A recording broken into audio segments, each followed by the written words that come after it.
Alright guys, this message will be for my cancers out there or Cancer cross watcher. You can also reverse this, but I don't know what I'm going to title yours yet. In fact, today, all of these messages feel like they are connected by like some sort of energetic cord. It went from Aries, now we're at Cancer, and in all of them, it feels like, man, I don't know how to describe it really. It's getting to the point where it's getting harder for me. Not to do the message or get the messages out, but it's getting harder for me to explain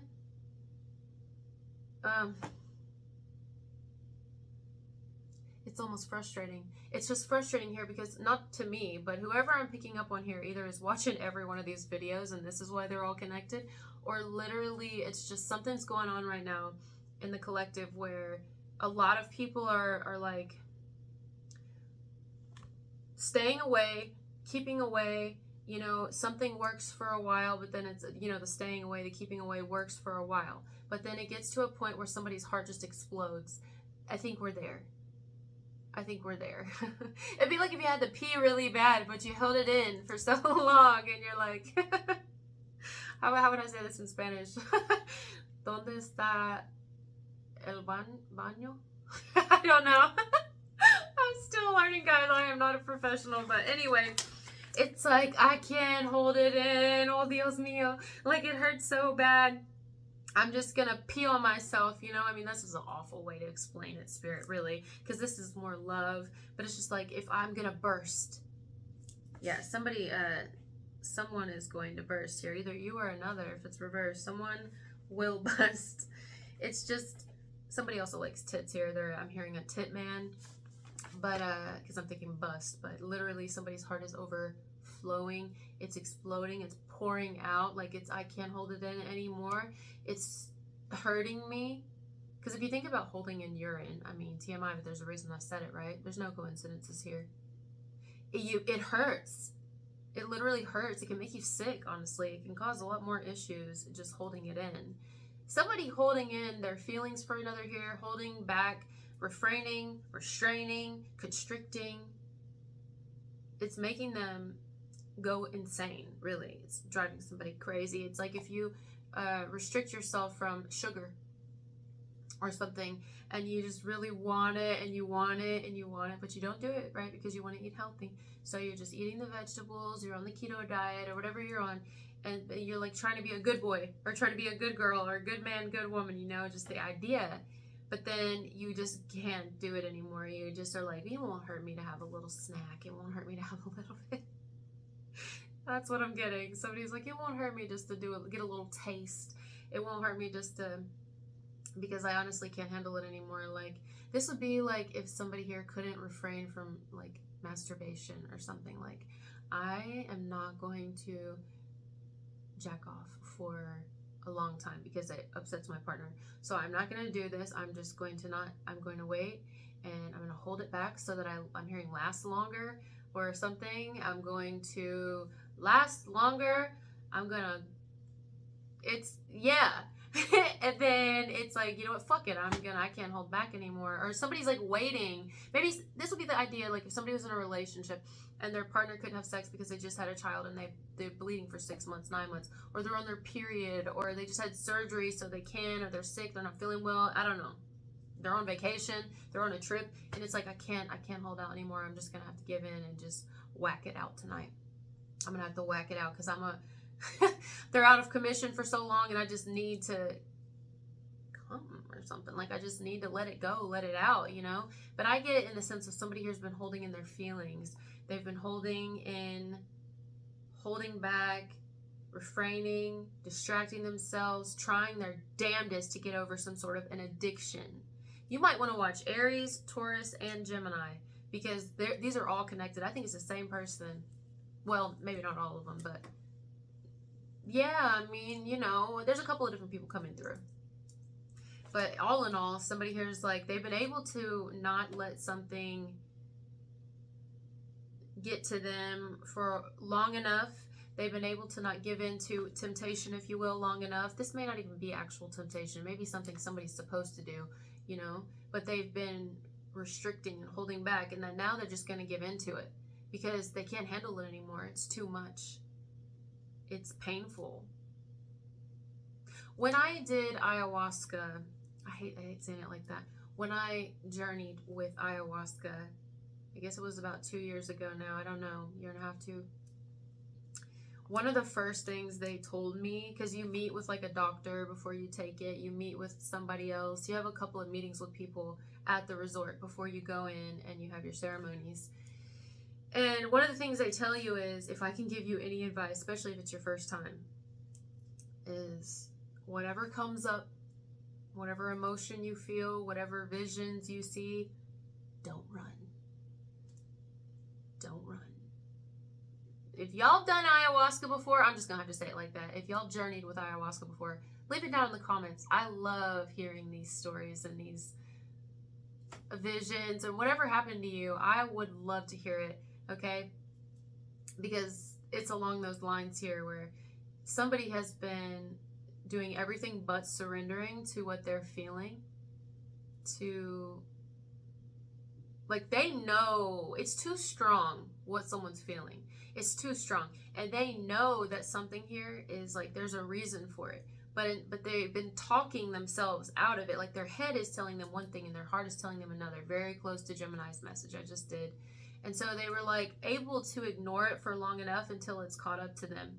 And caught up to them as it's starting to tell on them physically. It's starting to make them really sad. It's starting to make them depressed. It's starting to make them physically wear down.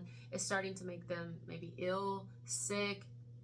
It's starting to affect their interpersonal relationships. It's just becoming more of an issue than before it wasn't even an issue. It's becoming an issue because they're avoiding it, because they're not surrendering to it and asking God or the divine, whoever they believe in, why are you showing me this? Why is my heart so drawn to this person? Why is my heart so drawn to this thing? Because there's something in it that somebody needs to figure out. They need to discover. But they're trying to tell themselves, no, I'm wrong for this. Like, why do I feel like somebody here is trying to tell themselves that something that they really, that actually may be good for them is bad for them? That's interesting. Somebody is probably like, no, I don't like this. It's awful. It's nasty. Or, you know, I'm imagining somebody eat something and they're like, I can't even eat that. I'll get my nutrients from something else. Like, I can't. It's not even good for me. It's not worth it. It's too much. It would be too much of a hassle, too much of a headache. There'd be too many problems, too much drama, too many, I just can't. I can't focus on it, can't deal with it, can't let it distract me. I must focus where I'm at. And it's like, but where somebody's at, time's up. They're not supposed to remain there, but they remain there anyway. And then this is when the universe or God, whoever you believe in, comes in and says, joke's on you, because now we're going to make it extremely uncomfortable for you until you can avoid it. We're going to put it right in front of you every single day. We're going to make it where it's constantly on your mind, where you're craving it 24/7. And not only that, we're just going to make it uncomfortable for you. We're going to make you emotionally just kind of deal with some things that you're avoiding, so that you realize that maybe what is you're trying to convince yourself is something you should get off of, something you should not focus on, not look at, not entertain, is probably where you're supposed to go. And where you're at is probably where you're supposed to leave now. But somebody is like, they're not ready. They weren't expecting something. So they're like, well, I'm not ready. So no, I'm comfortable. That's the problem here. Somebody's in a comfort zone.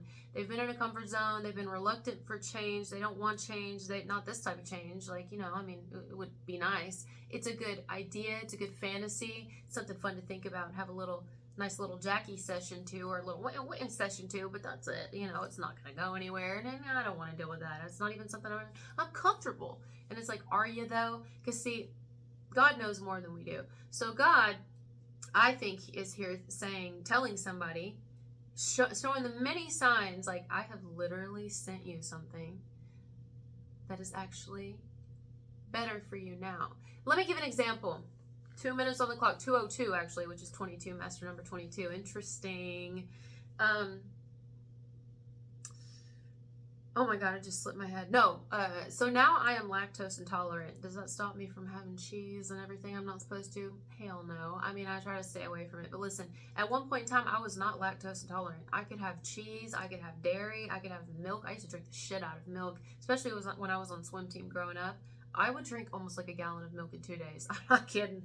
I loved milk. And I love any type of dairy and milk products still. But what happens is I have, I guess, evolved as I've gotten, or the physical body I'm inside of has gotten older, that maybe my soul is not ready to give up all these things, but my body says, think again. It's not good for you, and I don't want it anymore. We've had enough. You've had your fair share of this life. It's time for you to not have any of these things, and now we're going to have you adjust to shit like pomegranate. I'm not pomegranate. I love pomegranate. Papaya, which we all know tastes like throw up. I mean, some people love it. I am actually getting accustomed to it, so no shame to anybody who loves papaya, because it's actually really fucking good for you, way better than dairy, and you would never know when you first eat it. At least I didn't. Coming from an eye place, I was like, oh, this tastes like shit, you know? But the seeds are edible and so good for you and anti-parasitic, and it's just like, oh my God. It's an acquired taste, but it is better for me. And while God is trying to tell me, hey, I'm trying to get you to change your diet here, which will also help with your eating disorder and all your problems that you have, but you're over here like, no, but I really love dairy. That's my point here. Somebody's been holding on to some sort of reality that they're in now. I think they're holding on to belief systems. They're holding on to a certain person. They're holding on to a certain relationship, certain family, certain whatever, you know, because they're not ready for change. They weren't expecting this. But sometimes things happen when we're not ready, and you either have to adapt or you can resist, and eventually it's going to catch up to you. Somebody's resistance to what their heart is feeling and what their soul has been telling them and the signs they've been receiving it's catching up to them until they're going to fucking explode. Excuse my language, but somebody's gonna fucking explode, you know? It's like, I just can't hold it in anymore. I mean, have you ever had to, like, take a shit? Have you ever had to, like, really, it's worse than peeing, I feel, you know, especially if you got diarrhea. Like, you got to get that shit out, and you have to pull over. I mentioned that in a Virgo message. I mean, you could be connected to a Virgo, maybe you're a Virgo watching. Breathe. So, it's just, you know, I think something's about to get really uncomfortable for someone if it's not already, because they've been trying to, like, do too many things and avoid the inevitable. And the inevitable is something that they just didn't realize was inevitable. Like, it felt like wrong. It felt like something that was wrong. It wasn't meant for them. It probably wasn't something they were supposed to be focusing on. This could be you or another. But it's like, no, you're actually supposed to experience this, but you are convinced that it's probably not right for you, that maybe it's just a mistake, and it's like, no, actually, this is the way you're supposed to go. And we can't necessarily speak to you. We can't force you right off the bat. We're trying to give you the possibility of just doing this on your own. But if we have to make you do it, then we will. Because, see, God knows, to me, I'm going to say God, but it could be whoever you believe in. God knows what's best for us more than we do, although we're convinced that we know what's best for us. And then God says, ha, you're funny. Well, I know what's up ahead for you, and I know what you came here to do.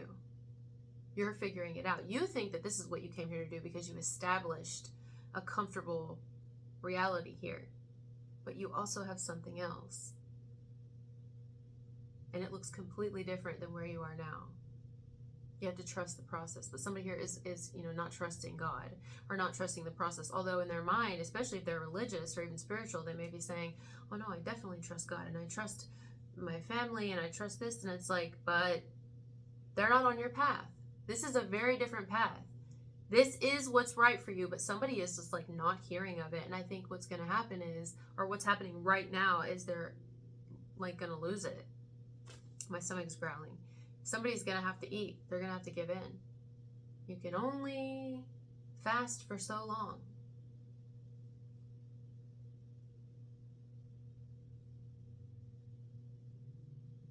We want to nurture you. We want to give you what will fulfill you, what will help you. But someone's been trying to convince themselves that what their heart was kind of pointing towards, what their heart was, in their mind, somebody's been thinking they've been distracted by someone, especially if this is romantic. Somebody's like, It's just temptation. It's just a distraction. But it's like, or is it your new life? Is it your new open door? Because something's about to happen right here. But somebody doesn't want to accept it, hasn't been wanting to accept it, because change would happen. And change is what? Uncomfortable. And somebody's reluctant to change because they didn't want it. They're like, well, my life is great the way it is. And it's like, is it though? Is it really though? Is it? Can you grow more? Or do you think that you figured everything out? Because that is a dangerous place to be. So it's like, I guess, universal force. I don't feel like a tower moment, as we call it. I mean, but then again, what do I know? It could be coming. You know, I think the tower moment is just somebody's physically going to be exhausted from their refusal to submit to the inevitable. Because they are convincing themselves that something is not inevitable. It's more of a mistake. It's more of a distraction or a temptation. When in reality, it's actually on their path. And they've already learned what they needed to learn where they're currently at. But they are afraid of pain and afraid of change. And so they will not even hear of it. Although their heart is calling for this supposed distraction, their head is saying, I'm in control. And then God says, hold my water.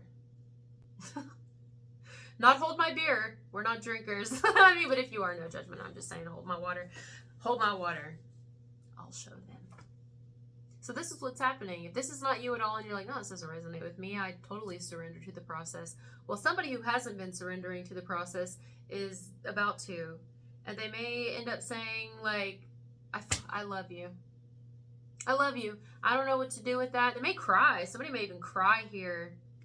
You know why I say that? Because I've had a water leak lately and just didn't even know it. Didn't even know there was a water leak until the water department came today, or somebody from the water department. And they were like, you know, you have a leak.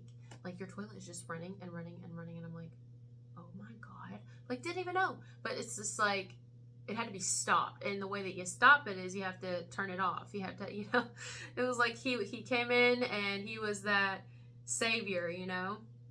And if we think of this in this sense, it's almost like God, the divine, whoever you believe in, is telling somebody, or coming in to tell somebody, like to prick their heart almost, cause someone to be overwhelmed with emotion, that they just pour out tears, pour out their heart for somebody. I love you. I tried not to. I tried to avoid it. I tried to avoid you. I fucking can't. I can't help it. Everything said this was wrong. Everything said that this was a mistake. This was the temptation. Everybody said this was a mistake, a temptation. This was just something to get me off. This was from the devil. This was from the enemy. This is bad. This is wrong. This is haram, you know? But it's like, no. What someone has been in has been complete control. It's not freedom at all. There is no freedom and true love in it. Someone's been denying themselves.